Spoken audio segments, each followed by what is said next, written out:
I watched, took notes and tweeted. Below, my take on the best and worst from the night that was. Pete Buttigieg, the former South Bend, Indiana, mayor, went into the debate as the candidate with the most momentum in the race, and nothing that happened over the 2+ hours at St. Anselm College will change that dynamic. Buttigieg was in control most of the night, acing a question about whether he would have ordered a strike against Iranian Commander Qasem Soleimani and, smartly, leaning heavily into his own military service. Buttigieg also benefited from the fact that the other 6 people on stage seemed barely interested in taking hard shots at him, and sticking with them for more than a single applause line. The toughest questioning of the night came from ABS's Lindsay Davis, who pressed Buttigieg on the increase in arrests of black citizens during his time as mayor. But with a brief follow-up from Sen. Elizabeth Warren, none of the other candidates pressed the case. Amy Klobuchar, over and over again, Klobuchar puts in strong debate performances and wins up with little to show for it in terms of votes and polls. Well, the Minnesota senator did it again on Friday night. I thought Klobuchar had the best moment of any candidate in the debate when she used a question about Michael Bloomberg's personal wealth to talk about her hardscrabble upbringing. And her closing statement, a plea into the need for a return to empathy, was the best in class. Will it matter? It hasn't yet. But Klobuchar deserves credit for repeatedly putting her best foot forward.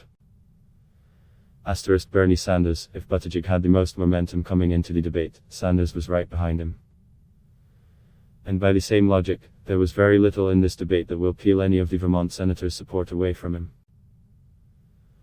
While Sanders took some incoming from the more moderate candidates in the field, he never faced any sort of contrast from Warren, who, theoretically, is competing with him for the liberal lane. Time and time again, from healthcare to the environment to private prisons, Sanders loudly and proudly embraced his decidedly liberal views. And, judging from the Iowa results and the New Hampshire polls, lots of Democratic voters like those views. Michael Bloomberg, sure, Warren and Klobuchar attacked the former New York City mayor for his free-spending ways in the race to date. But Bloomberg and his people will be thrilled that the ABS moderators saw fit to ask a question about his impact on the race at a debate where he wasn't even on the stage. That Bloomberg was mentioned means he matters, which is the first step, of many, toward a plausible path to the nomination. Joe Biden, unlike Sanders and Buttigieg, the former vice president needed something in this debate to change his trajectory. I'm not sure he got it. Biden's best moment was his call for the audience to stand in support of fired Alexander Vindman. Biden got the message that he needed to be more forceful and more on the attack. He was both, although the attempts at forcefulness often came across to me as plain old yelling.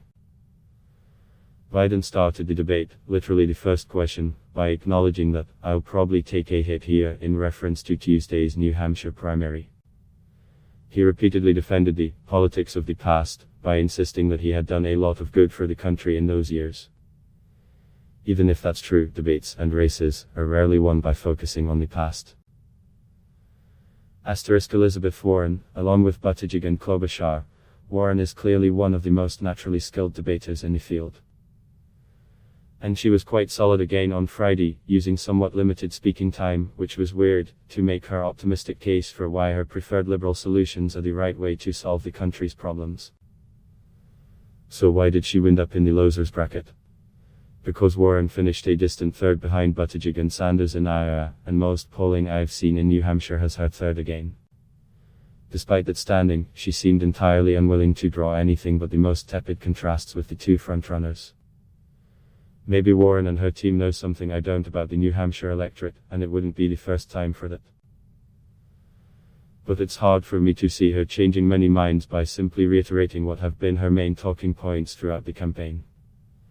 Tom Steyer / Andrew Yang both seem like very nice men. I have met Yang and can attest to this. But neither one seemed like they belonged on that stage.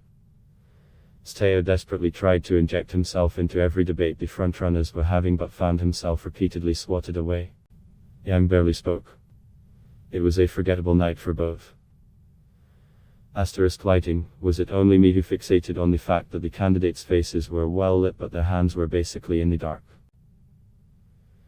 Just a weird thing, particularly for those candidates, Bernie, I'm looking at you, who gestured a lot with their and let hands.